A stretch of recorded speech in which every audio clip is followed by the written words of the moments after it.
করি আলহামদুলিল্লাহ। সকলে জবান খুলে বলেন, আমাদের আসল ঘরের নাম বিল্ডিং না কবর? জবান খুলে বলেন, আমাদের আসল ঘরের নাম বিল্ডিং না কবর?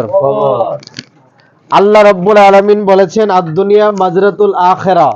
এই দুনিয়াটাকে আল্লাহ পাক রব্বুল আলামিন প্রত্যেকটা বান্দার জন্য পরীক্ষার হল হিসেবে সৃষ্টি করেছেন। এই দুনিয়ার জমিনে আপনি যাই কিছু আমল করে যেতে পারেন, ওই কঠিন হাসরের ময়দানে, ওই কবরের মধ্যে আল্লাহ পাক রব্বুল আলামিন আপনি যদি দুনিয়ার জমিনে ভালো কিছু করে যেতে পারেন, আপনার কবর আপনার সাথে ভালো ব্যবহার করবে, হাসর আপনার সাথে ভালো ব্যবহার করবে, মিজান আপনার সাথে ভালো ব্যবহার করবে। আল্লাহ পাক রব্বুল আলামিন যেন আপনি আমাকে কবরের সামান জোগাড় করে অন্ধকার কবরে যাওয়ার মতন তৌফিক দান করে, সকল বলুন আমিন। আল্লাহ পাক রব্বুল আলামিন যেন আজকে সাহাবায়ে দাওয়াত যে উদ্দেশ্য করে মিলাদের ইন্তজাম করেছে, আল্লাহ পাক যেন কবুল করে, সকল বলুন আমিন। ওয়া আখির দাওয়ানা আনিল হামদুলিল্লাহি রাব্বিল আলামিন। আসসালামু আলাইকুম ওয়া রাহমাতুল্লাহ।